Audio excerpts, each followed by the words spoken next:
After 3 years of sleeping in separate beds, my husband took me for a medical checkup and, for the first time, mentioned wanting a child with me. The condition was that he would take care of his former flame, who had been in an accident, for 3 months. I didn't react dramatically this time. Instead, I went home, packed his things for the hospital stay, and then moved out all my belongings, leaving only a divorce agreement on the table. 3 months later, when my husband returned to an empty room, he was utterly panicked. Chapter 1. My husband brought me to the obstetrics and gynecology department of the hospital. He said, "Let's have a baby. Let's ask the doctor what we need to prepare for conception." My heart started pounding. We had been married for 3 years, but Alex never wanted to touch me and even suggested separate beds. This was the first time he had ever brought up such a request. After completing the checkup, I was excited to find Alex, who was waiting outside, only to see him pushing a woman out of the elevator. My smile instantly froze. It was Lily, Alex's first love. The woman had a cast on her foot. As I approached, Alex was bending down, listening to her tenderly. Seeing me, Lily looked surprised. "Hi Ella, what brings you to the hospital?" I glanced at the man standing beside her. "I'm here for a pre-pregnancy checkup." "Pre-pregnancy checkup?" Lily's expression stiffened, and she grabbed Alex's hand in a panic. "Alex, are you going to leave me?" Alex glared at me angrily and gently reassured Lily. "No, don't overthink it. Wait here for me for a moment." He walked over, grabbed my arm, and pulled me aside. Before I could speak, Alex said, "I promised to have a child with you, but it'll have to wait for 3 months. Lily was in an accident, and I need to take care of her." Something I'd been longing for over the past 3 years was now being used as a bargaining chip for him to care for Lily. For a moment, I didn't know whether to laugh or cry. "You know her parents are abroad.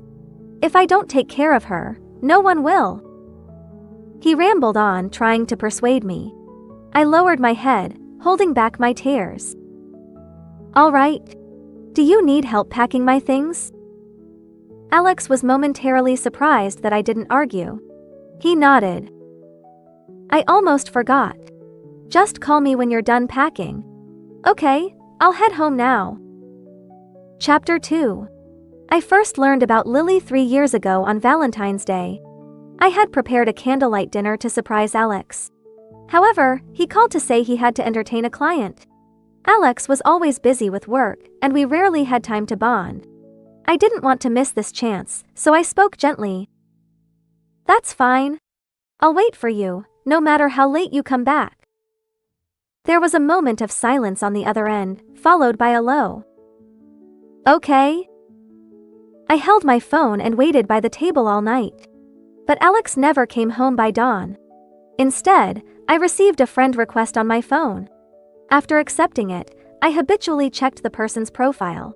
Her background photo was a picture of herself. The girl was beautiful, but I didn't recognize her. Just as I was about to ask why she added me, I noticed a recent post on her profile. A friend I haven't seen in years came to pick me up at the airport. True feelings are fearless of distance and time. The post included a selfie with a man's hand in the corner. The watch on the wrist was identical to the one I had given Alex as a Valentine's Day gift. For some reason, an impulse drove me to zoom in on the photo. The watch I gave Alex had a small scratch on the face from when he was unwrapping it. The watch in the photo had a scratch in the same spot. My breath quickened as I checked the post's timestamp. It was posted at 11 o'clock last night. While I was waiting for him to come home for Valentine's Day, Alex had gone to pick up Lily, who had just returned to the country, and spent the entire night with her. Since then, the name Lily had become a sore point between us. Chapter 3. I packed Alex's things and called him. Lily answered the phone. "Hi Ella, Alex is washing some fruit for me. Do you need him for something?" My breath caught. Alex had beautiful hands. I had always been afraid that dish soap would ruin them, so I never let him do housework. But now, he was cooking and cleaning for another woman. I forced down the bitterness in my heart. Please let him know that his things are packed and he can come pick them up. Just as I finished speaking, I heard Alex's voice in the background. Who is it? It's Ella. She might be worried about me being with you, so she called to check. The next second, Alex took the phone, his tone full of irritation.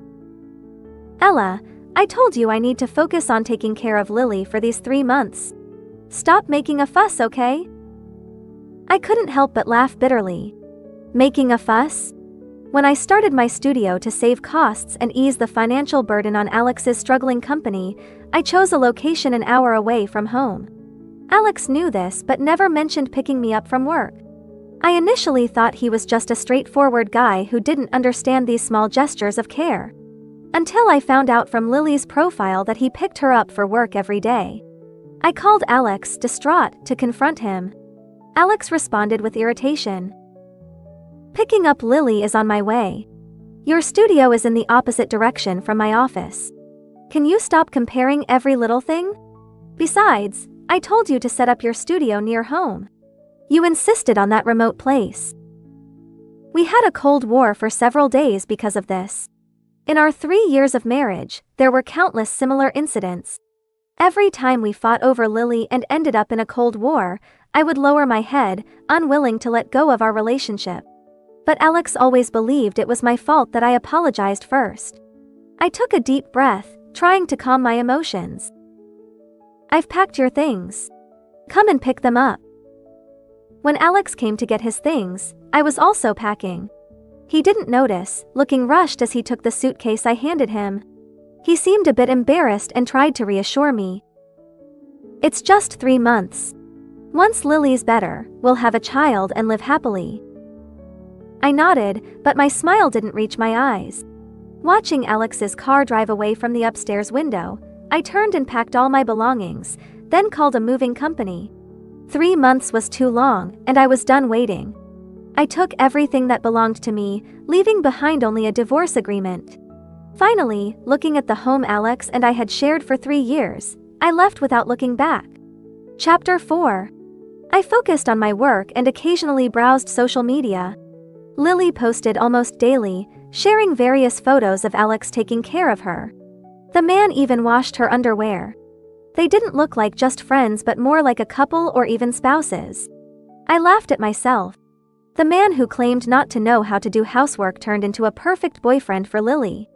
Every single thing Alex did for Lily felt like a slap in the face. One slap after another. In the comments I noticed a familiar ID, an employee from Alex's company. Didn't know Mr. Smith could be so caring. So jealous of you. Lily quickly replied with a shy emoji. I stared at the photos, lost in thought. No one at Alex's company knew he was married. With Lily always at his side and their intimate photos on social media, everyone thought they were a couple. I had cried and argued, hoping he would clarify publicly.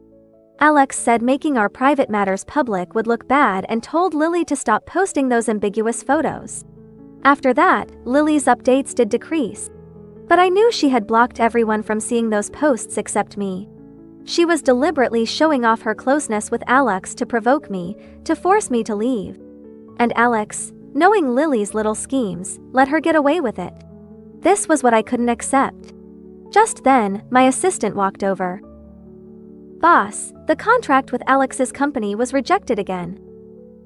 I frowned, putting my phone down and taking the draft from my assistant. Did they say what the issue was? Alex's company, where I personally handled the designs, always demanded numerous revisions and offered low prices. As our studio grew and gained repeat clients, our prices also increased. Only Alex's company remained unchanged. I thought, as his wife, I shouldn't mind too much. But once, while delivering a project to Alex's company, I overheard the person I was liaising with chatting in the break room. That small studio owner must have a crush on Mr. Smith. She really grovels. So you keep lowering the price and making things difficult for her? You don't understand. I'm saving the company money. Mr. Smith doesn't like her anyway. She should thank me for giving her a chance to get close to him. I told Alex about this. He laughed it off. Told me to reflect if my work was subpar. But the next day, he had the liaison raise the price.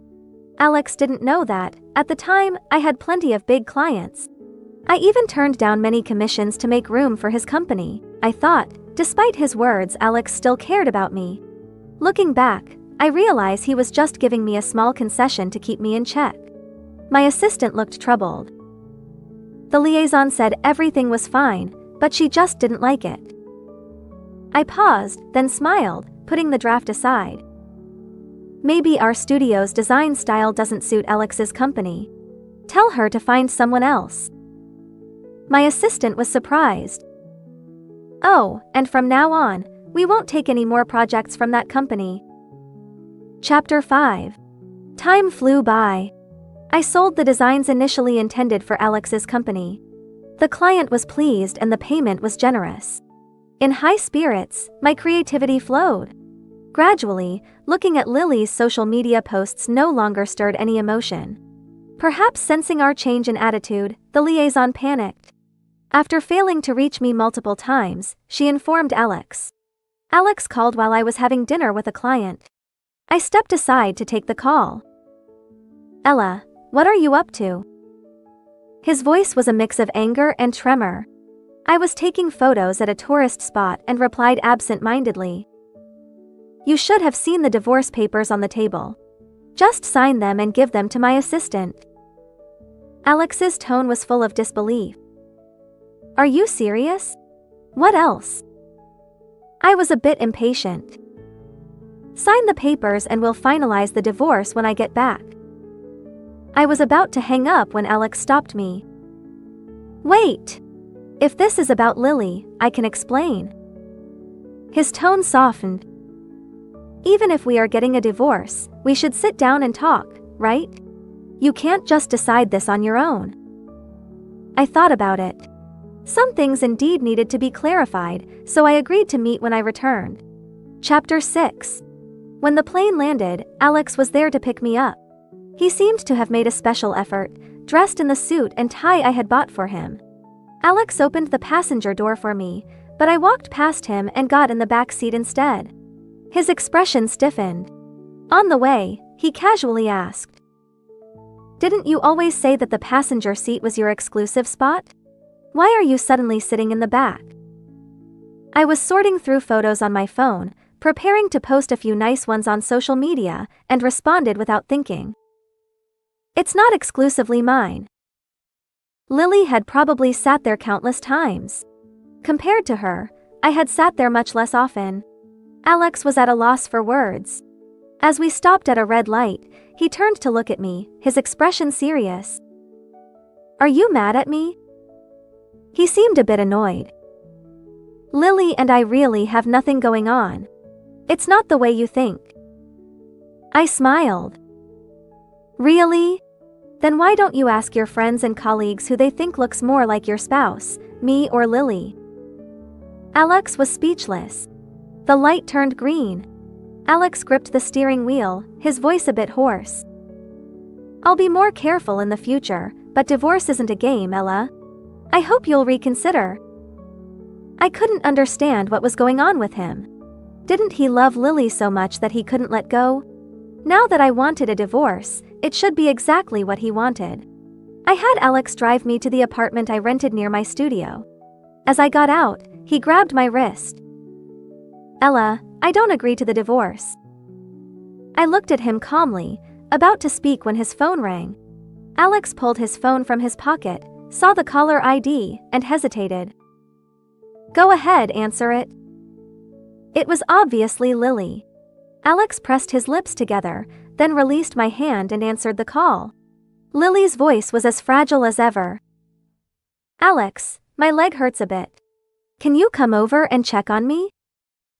Alex's expression changed slightly. Stay home and don't move. I'll be there soon. After hanging up, he remembered I was still there. Ella, you know Lily is always delicate. I nodded. I know. Alex seemed relieved. Just don't forget to sign the divorce papers. His relief turned into frustration. Ella, do you have to make such a fuss? Lily is in a special situation right now.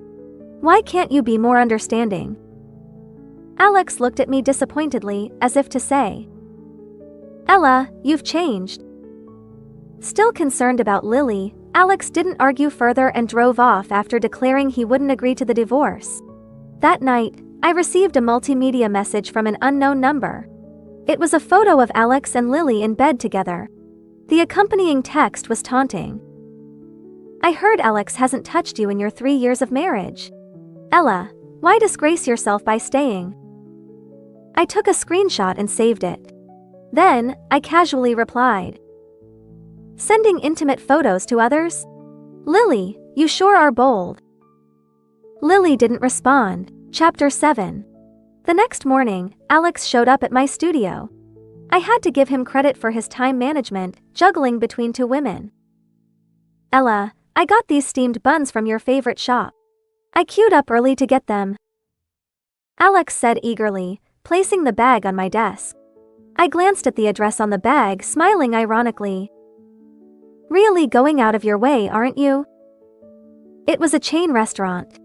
There was a branch near where we used to live, but this address was near Lily's office. As if to confirm my suspicion, a message from the number last night came through. Alex should be with you by now. I remembered you liked these steamed buns, so I made sure to pack some for him to take. The photo attached showed them having breakfast together at the restaurant. I smiled and replied, Thanks, I hadn't eaten breakfast yet. My earlier response left Alex uneasy. Seeing me engrossed in my phone and not paying attention to him, he couldn't hold back. Ella, you should move back home. It's not safe for a girl to live alone. I casually unwrapped the bag. No, it's too far from my studio. I don't want to wake up early and take the subway to work. Alex hesitated. Then I'll buy you a car. He quickly added, as if worried I'd misunderstand. I mean, it's more convenient than me driving you since our workplaces are in opposite directions. What do you think? I shook my head. Alex gritted his teeth, as if making a difficult decision. Fine, I'll drive you to work every day from now on. Is that okay? Chapter 8. He looked up at me, softening his tone. I'll pick you up and drop you off at work, and we can go on weekend drives. How about that? I looked at him expressionless. No, Alex, I'm not asking for a divorce to be petty or to play games. I shook my head.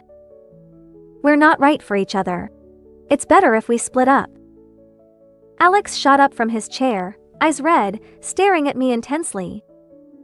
What's not right? I was about to answer when my phone rang. It was the big shot from the awards ceremony who wanted to invest in my solo exhibition. I stood up to leave, but Alex blocked my way. I'm busy right now, Alex. Can you not make a scene? The same words, but this time they came from my mouth. Alex looked at me with a sneer. What, is it that guy you went on a trip with calling? No wonder you want a divorce. Seems like Lily was right. Ella, you're quite the player. Slap. I couldn't hold back anymore and slapped Alex across the face. His head turned to the side, stunned. He hadn't expected me to hit him. Don't project your dirty deeds onto me. Chapter 9. The meeting with the investor went smoothly. I would need to dedicate the next few months to preparing the pieces for my solo exhibition.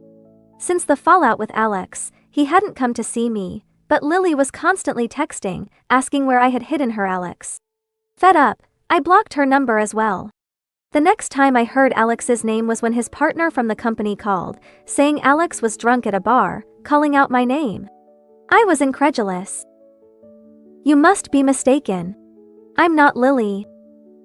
The caller's tone was strange. No, he was calling for Ella.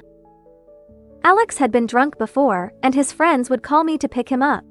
I used to drag him home, only to hear him call out another woman's name. Back then, I felt like my world was falling apart. But I stubbornly believed I could replace Lily in Alex's heart. What I couldn't achieve before happened effortlessly now. All I wanted to do was laugh. Maybe to Alex, what he couldn't have was always the best. Oh, I'm not Ella either. You should find Lily. I hung up. Only a fool would do such a thankless job. The next morning, I was shocked to find someone lying in the hallway. Clutching my pepper spray, I cautiously approached. It was Alex. I frowned and nudged him with my foot. He better not be dead. That would be hard to explain. Alex slowly woke up. Seeing me, his eyes lit up with joy, then dimmed, looking somewhat pitiful. Why didn't you come to get me? I didn't understand what game he was playing now. Ella, you used to come for me. Alex staggered to his feet, reaching out to hug me. Don't you love me anymore? I stepped back, avoiding his touch, and answered calmly. That's right. The air instantly chilled. After a long pause, Alex spoke hoarsely. Why? You loved me so much. How can you just stop? Without thinking, I responded.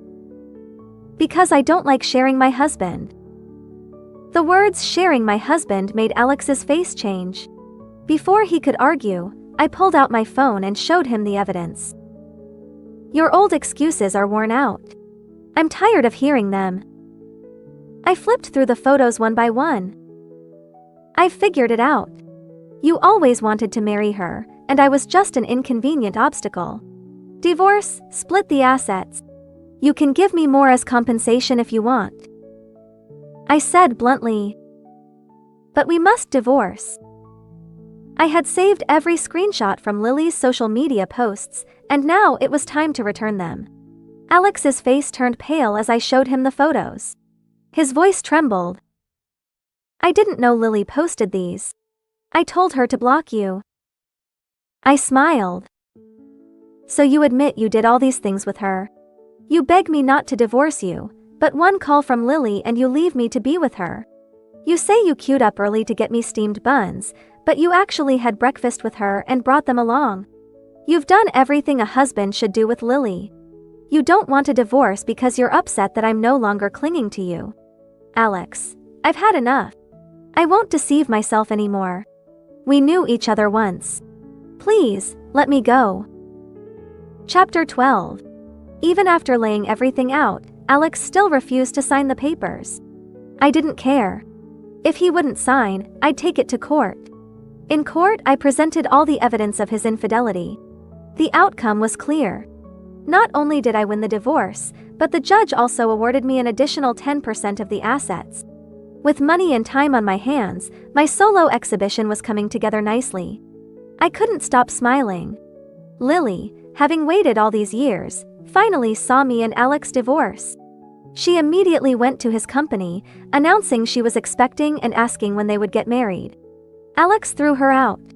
Lily was stunned, not understanding why Alex had suddenly changed. She thought I was behind it and stormed into my studio, causing a scene. I didn't tolerate her antics, calling the police to report a disturbance. Alex had to bail her out from the station. Her outburst made it impossible for Alex to keep our divorce a secret. Everyone learned that Alex had been married, not to Lily, but to me. Their intimate behavior was well known. His disloyalty was undeniable. While no one said anything publicly, gossip spread like wildfire. Someone even posted about it on social media, and the story went viral. Netizens dug up information about Alex's company and the people involved. Suddenly, the internet was buzzing, and Alex's company's stock plummeted. Lily was fired for personal misconduct. As the wronged spouse, my solo exhibition gained tremendous attention. On the day of the exhibition, the female manager from Alex's company came over with a glass of wine, looking apologetic. I'm sorry, Miss Ella. I thought Alex and Lily were a couple, so. I smiled indifferently. Let's not dwell on the past. Welcome to the exhibition. Your work is excellent. Thank you. Free from the past, my future could only get better. Chapter 13. Alex's perspective. I never thought Ella would divorce me. After all, she loved me so much. I met Ella at a friend's party. Unlike the delicate Lily, Ella was cheerful and optimistic, like a little sun, seemingly unbreakable. Back then, I was heartbroken over Lily leaving for abroad.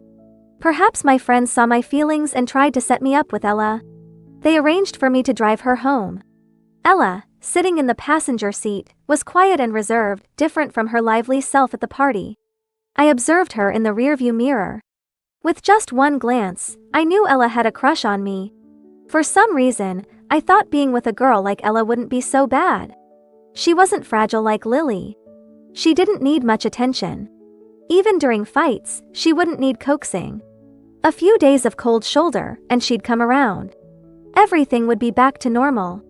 I must admit, being with Ella was easy. Even though I knew I didn't love her. After a few years of dating, my parents started pressuring me to marry. I knew they liked Ella. Life seemed okay this way, but late at night, I'd fiddle with my wedding ring, feeling restless. Until Lily messaged me, saying she was back in the country and wanted me to pick her up. I agreed without much thought. I must have really loved Lily. She was my first love, my lost and found treasure. After marrying Ella, I never touched her. Not because I didn't want to, but because Lily never gave me the chance. Every time I was about to do something, Lily would call. So, between Lily and Ella, I always chose Lily. It didn't matter. I told myself, Ella would always be there. A little delay wouldn't hurt. Until Lily had an accident and needed hospitalization. To take care of Lily, I took Ella to the hospital for a checkup and told her that I would take care of Lily for 3 months and then we could have a child. But 3 months later, I came home to find only a divorce agreement on the table. No one would wait for me forever. Ella! I swallowed the bitter liquor, repeating her name in my mind. If only I could choose again. I would choose her.